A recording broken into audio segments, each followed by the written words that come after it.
Okay. त्याच चॅप्टरमधला आपला जो सेकंड पार्ट आहे किंवा सेकंड क्वेश्चन जो विचारला जातो, मी तुम्हाला म्हटलं, की कॉम्प्युटराइज्ड अकाउंटिंग सिस्टममध्ये त्या चॅप्टरमध्ये 3 क्वेश्चन विचारले जातात.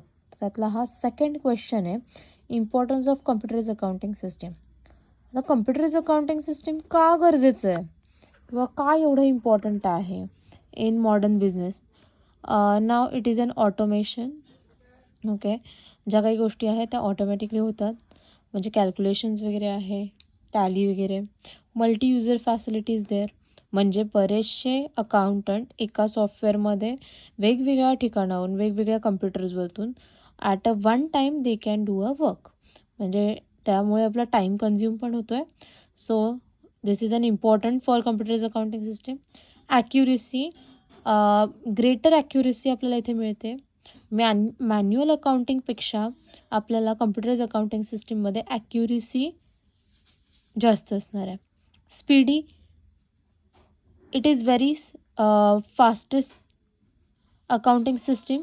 You will get speedy information. तुम्हाला हवे तेव्हा तुम्ही बॅलन्स चेक करू शकता. Reduction in cost.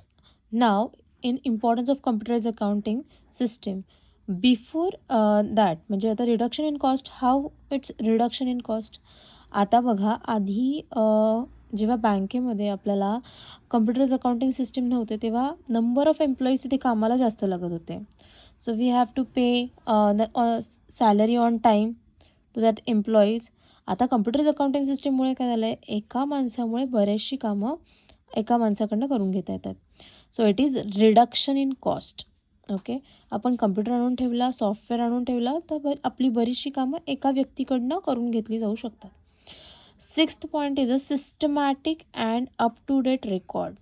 तुम्ही जशी डेट वाईज जसं सिस्टमॅटिक गोष्टी टाकणार आहात किंवा डेट वाईज नाही जरी टाकल्या तरी पण आपल्याला जे काही सॉफ्टवेअर आहेत ते आपल्याला date wise systematic and up to date information record करून देतात. Next one, huge storage of capacity. आता कम्प्युटराइज्ड अकाउंटिंग सिस्टीममध्ये यूज स्टोरेज कॅपॅसिटी आहे आणि स्टोरेजचा खर्च आपला इथं वाचतो आहे. आपण जे काही गोष्टी आहेत त्या हार्ड डिस्कमध्ये वगैरे ठेवू शकतो. Huge storage capacity compact. No matter की तुमचा डेटा किती व्हॉल्यूमचा आहे, तो तेवढा कम्प्युटराइज्ड सिस्टीममध्ये मावला जातो. The next one is transferability and sharing information. You can share the information to any other person.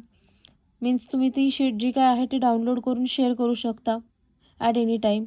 These are the importance of computerised accounting system. का गरजेचं आहे, तर ऑटोमेशन आहे, मल्टी युजर फॅसिलिटी आहे, ॲक्युरेसी आहे, स्पीडी आहे, reduction in cost आहे, systematic and up to date records आहेत, यूज स्टोरेज कॅपॅसिटी आहे, कॉम्पॅक्ट आहे, ट्रान्सफरेबिलिटी आहे.